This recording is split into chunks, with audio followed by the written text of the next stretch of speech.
ನಮಸ್ಕಾರ ಕಿಣಿಸ್ವಸ್ರಿ ಯೂಟ್ಯೂಬ್ ಚಾನಲ್ಗೆ ಎಲ್ಲರಿಗೂ ಸ್ವಾಗತ ಫ್ರೆಂಡ್ಸ್. ಇವತ್ತಿನ ಸ್ಪೆಷಲ್ ರೆಸಿಪಿ ಜೂಗುಜ್ಜೆ ಇವಾಗ ಹೇರಳವಾಗಿ ಸಿಗ್ತಾ ಇದೆ.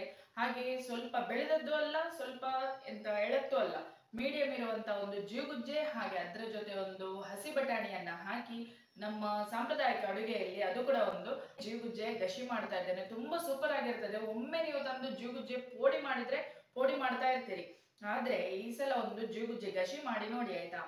ಜೀಗುಜ್ಜೆದ್ದು ಪೋಡಿ ಮಾಡುದು ಕೂಡ ಬಿಟ್ಟು ನೀವು ಇನ್ನು ಜೀಗುಜ್ಜೆ ಗಶಿ ಏನ್ ಮಾಡ್ಬೋದು, ಅಷ್ಟು ಸೂಪರ್ ಆಗಿರುತ್ತೆ. ವೈಟ್ ರೈಸ್ಗೂ ಟಾಪ್ ಆಗಿರುತ್ತೆ. ಹಾಗೆ ಇವತ್ತಿಗೂ ಸಂಕಷ್ಟಹರ ಚತುರ್ಥಿ, ನಾನು ಅದಕ್ಕೋಸ್ಕರ ಇವತ್ತು ಜೀಗುಜ್ಜೆದೊಂದು ಗಶಿ ಮಾಡ್ತಾ ಇದ್ದೇನೆ.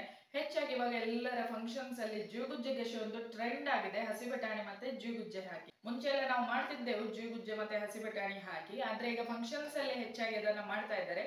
ಅದಕ್ಕೋಸ್ಕರ ಆಲೂಗಡ್ಡೆ ಬದಲಿಗೆ ಜೀಗುಜ್ಜೆ ಮತ್ತೆ ಬಟಾಣಿ ಹಾಕ್ಬಿಟ್ಟು ಸೂಪರ್ ಆದಂತ ಗಶಿ ಮಾಡ್ತಾ ಇದ್ದೇನೆ. ಬನ್ನಿ ಹಾಗಾದ್ರೆ ಇವತ್ತಿನ ವಿಡಿಯೋವನ್ನ ಶುರು ಮಾಡೋಣ. ಫ್ರೆಂಡ್ಸ್, ಜೂಗುಜ್ಜೆ, ಬ್ರೆಡ್ ಫ್ರೂಟ್, ದಿವಿ ಹಲಸು ಅಂತೆಲ್ಲ ಹೇಳ್ತೇವೆ ನಾವು. ಹಾಗೆ ಇದು ಎಳತ್ತು ಅಲ್ಲ, ಬೆಳೆದು ಇರಬಾರ್ದು. ಈ ರೀತಿ ಗಶಿ ಮಾಡಬೇಕಾದ್ರೆ ಮೀಡಿಯಂ ಆಗಿರುವಂಥದ್ದು ತಗೊಳ್ಬೇಕು. ಅದಕ್ಕೆ 1 ಬೌಲಷ್ಟು ಫ್ರೋಝನ್ ಬಟಾಣಿಯನ್ನು ತಗೊಂಡಿದ್ದೇನೆ, ಹಸಿ ಬಟಾಣಿ. ಇಲ್ಲಾಂದರೆ ನೀವು ಮುಂಚಿನ ದಿನ ಒಣ ಬಟಾಣಿಯನ್ನು ನೆನೆಸಿ ಅದನ್ನು ಕೂಡ ಕುಕ್ಕರಲ್ಲಿ ಸ್ವಲ್ಪ ಬೇಯಿಸ್ಕೊಂಡು ಮತ್ತೆ ಜೀಗುಜ್ಜೆಯನ್ನು ಹಾಕಬೇಕು. ಯಾಕಂದರೆ ಇದು ಬೇಗ ಬೇಯ್ತದಲ್ಲ, ಜೀಗುಜ್ಜೆ ಅಂತೂ ತುಂಬ ಸಾಫ್ಟ್ ಆಗಿಬಿಡ್ತದೆ. ಹಾಗೆ ಇಲ್ಲಿ ಜೀಗುಜ್ಜೆ ಫಸ್ಟ್ ಕಟ್ ಮಾಡಿಕೊಂಡು ಅದರ ಸಿಪ್ಪೆ ಎಲ್ಲ ತೆಗಿಬೇಕು ಫಸ್ಟ್. ಹಾಗೆ ಇಲ್ಲಿ ಸಣ್ಣ ಸಣ್ಣ ಹೋಳುಗಳನ್ನು ಈ ರೀತಿ ಮಾಡಿಕೊಂಡು ಒಂದು ಪಾತ್ರೆಯಲ್ಲಿ ಇದನ್ನು ಹಾಕಿ ಸ್ವಲ್ಪ ನೀರನ್ನು ಹಾಕಿಡಿ, ಯಾಕಂದರೆ ಇಲ್ಲಾಂದರೆ ಇದು ಕಪ್ಪಾಗಿಬಿಡ್ತದೆ. ಹಾಗೆ ಇದನ್ನು ನೀರಲ್ಲಿ ಹಾಕಿ ಚೆಂದ ಮಾಡಿ ತೊಳೆದು ಈ ರೀತಿ ಇಲ್ಲಿ ರೆಡಿ ಮಾಡಿ ಇಟ್ಟಿದ್ದೇನೆ. ಈಗ ಒಂದು ಪಾತ್ರೆಯಲ್ಲಿ ನೀರು ಕುದಿಲಿಕ್ಕೆ ಇಟ್ಟಿದ್ದೇನೆ.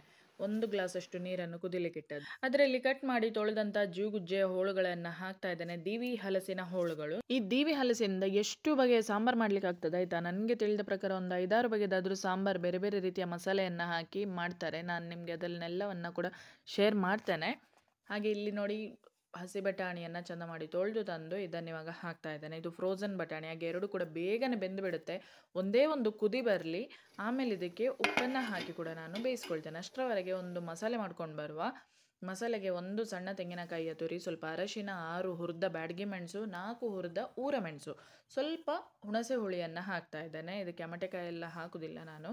ಹಾಗೆ ಹುಣಸೆ ಹುಳಿಯನ್ನು ಹಾಕಿ ಮಾಡಿ ಈ ರೀತಿ ನುಣ್ಣಗಿನ ಮಸಾಲೆ ರೆಡಿಯಾಗಿದೆ. ನುಣ್ಣಗೆ ಮಸಾಲೆ ಆಗಬೇಕು ಈ ಗಸಿಗೆ, ಬೇರೆಂತ ಹಾಕೋದಿಲ್ಲ. ಕೆಲವರು ಮೆಂತೆ ಎಲ್ಲ ಹುರಿದಾಕ್ತಾರೆ, ಹಾಕ್ಬೋದು. ಈಗ ಇಲ್ಲಿ ಒಂದು ಕುದಿ ಬಂದಿದೆ. ಈಗ ರುಚಿಗೆ ತಕ್ಕ ಉಪ್ಪನ್ನು ಹಾಕ್ತಾ ಇದ್ದೇನೆ, ಯಾಕಂದರೆ ಒಂದೇ ಕುದಿ ಸಾಕು ಇದು ಬೇಯಲಿಕ್ಕೆ. ಅರ್ಧ ಬೇಯುವಾಗಲೇ ಉಪ್ಪನ್ನು ಹಾಕಿ ಬಿಡಬೇಕು, ಇಲ್ಲದಿದ್ದರೆ ಮತ್ತೆ ಕಲ್ಲಡಿ ಉಂಟಲ್ವ, ಅದು ಸಾಫ್ಟಾಗಿ ಎಲ್ಲ ಬಿಡಿಸಿಕೊಂಡಾಗೆ ಆಗ್ತದೆ ಜೂಗುಜ್ಜೆ. ಹಾಗೆ ಇಲ್ಲಿವಾಗ ನಾವು ಮಾಡಿರುವಂಥ ಮಸಾಲೆಯನ್ನು ಕೂಡ ಈಗಲೇ ಹಾಕ್ತಾ ಇದ್ದೇನೆ. ಕೆಲವರು ಮಸಾಲೆ ಮತ್ತು ಜೂಗುಜ್ಜೆ ಒಟ್ಟಿಗೆ ಇಡ್ತಾರೆ, ಆ ರೀತಿ ಅದು ತುಂಬ ಬೆಳೆದ ಜೂಗುಜ್ಜೆಗಾದರೆ ಹಾಗೆ ಮಾಡ್ಬೋದು.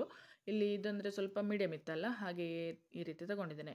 ಜೂಗುಜ್ಜೆ ಈ ದಿವಿ ಹಲಸಿಂದ ಹಪ್ಪಳ, ಚಿಪ್ಸ್, ಸಾಂಬಾರ್, ಸುಕ್ಕ, ಪಲ್ಯ, ಪೋಡಿ, ತವಾ ಫ್ರೈ, ರವಾ ಫ್ರೈ ಎಲ್ಲ ಸಹ ಮಾಡ್ಬೋದು. ತುಂಬಾ ಸೂಪರ್ ಆಗಿರ್ತದೆ. ಹಾಗೆ ಮಿಕ್ಸಿ ತೊಳೆದ ನೀರನ್ನು ಕೂಡ ಹಾಕಿದ್ದೇನೆ. ಈಗ ಇದೊಂದು ಒಳ್ಳೆ ಕುದಿ ಬರಲಿ. ಈ ಕಡೆಯಿಂದ ಒಂದು ಒಗ್ಗರಣೆಗೆ ರೆಡಿ ಮಾಡ್ತಾ ಇದ್ದೇನೆ. ತುಂಬ ಶಾರ್ಟ್ ಆದ ರೆಸಿಪಿ ಇವತ್ತು ನೋಡಿ.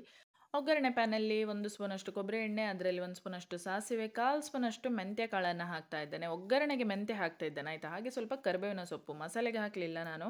ಒಗ್ಗರಣೆಯಲ್ಲಿ ಸಾಸಿವೆ, ಮೆಂತ್ಯ ಕಾಳು, ಕರಿಬೇವು ಇದಿಷ್ಟನ್ನು ಹಾಕಿ ಒಗ್ಗರಣೆ ಕೊಟ್ಟರೆ ಜೀಗುಜ್ಜೆ ಗಶಿ ರೆಡಿ. ಸೂಪರ್ ಆಗಿರ್ತದೆ. ವೈಟ್ ರೈಸಿಗಂತೂ ಟಾಪ್ ಆಗಿರ್ತದೆ, ಸ್ವರ್ಗ ಅಂತ ಹೇಳ್ಬೋದು. ಹಾಗೆ ಇವತ್ತು ಸಂಕಷ್ಟಹರ ಚತುರ್ಥಿ ಸ್ಪೆಷಲ್ ಜೀಗುಜ್ಜೆ ಮತ್ತು ಈ ದೀವಿ ಹಲಸು ಮತ್ತು ಹಸಿ ಬಟಾಣಿಯ ಗಶಿ ಸೂಪರ್ ಆಗಿರ್ತದೆ. ಬೇಗ ಮಾಡ್ಬೋದು. ನೀವು ಈಗಲೇ ಪೇಟೆಗೆ ಹೋಗ್ಲಿಕ್ಕಿದ್ರೆ, ನಿಮಗೆ ದಿವಿ ಹಲಸು ಎಲ್ಲಾದರೂ ಸಿಕ್ಕಿದ್ರೆ ತಕ್ಷಣ ಹಿಡ್ಕೊಂಡು ಬನ್ನಿ, ನೈಟ್ ಒಂದು ಊಟಕ್ಕೆ ಮಾಡ್ಬೋದಲ್ವಾ. ಹಾಗೆ ನಿಮಗೆಲ್ಲರಿಗೂ ಖಂಡಿತವಾಗಿ ಈ ರೆಸಿಪಿ ಒಂದು ಇಷ್ಟ ಆಗಿದ್ದಲ್ಲಿ ಒಂದು ಲೈಕ್ ಕೊಡಿ. ಹಾಗೆ ನಿಮ್ಮ ಫ್ರೆಂಡ್ಸ್ ರಿಲೇಟಿವ್ಸ್ ಜೊತೆ ವಿಡಿಯೋವನ್ನು ಶೇರ್ ಮಾಡಿ. ಕಿಣಿಸ್ವಸ್ರಿ ಫಸ್ಟ್ ಟೈಮ್ ನೋಡೋದಾದ್ರೆ ದಯವಿಟ್ಟು ಚಾನಲನ್ನು ಸಬ್ಸ್ಕ್ರೈಬ್ ಮಾಡಿ, ಬೆಲ್ಲೈಕನನ್ನು ಪ್ರೆಸ್ ಮಾಡಿದ್ರೆ ನೋಟಿಫಿಕೇಶನ್ ಬರ್ತಾ ಇರುತ್ತೆ. ಮೊನ್ನೆ ನಮ್ಮ ಕಸಿನ್ದು ಒಂದು ಕಾಸರಗೋಡಲ್ಲಿ ಮದುವೆ ಫಂಕ್ಷನ್ಗೆ ಹೋಗಿದ್ದೆ. ತುಂಬ ಮಂದಿ, ಸಾಧಾರಣ ಒಂದು 20-25 ಮಂದಿ ಹೇಳ್ಬೋದು, ಬಂದು ಮಾತಾಡಿಸಿದ್ರು, ಕಿಣಿಮಸರಿಯವರಲ್ವಾ ನೀವು, ಕಿಣಿಸ್ವಸರಿಯವರಲ್ವಾ ಅಂತೇಳಿ. ತುಂಬಾ ಖುಷಿ ಆಯಿತು. Okay, thank you, take care. ಹೀಗೆ ಎಲ್ಲರೂ ಸಪೋರ್ಟ್ ಮಾಡ್ತಾ ಇರಿ ಆಯಿತಾ.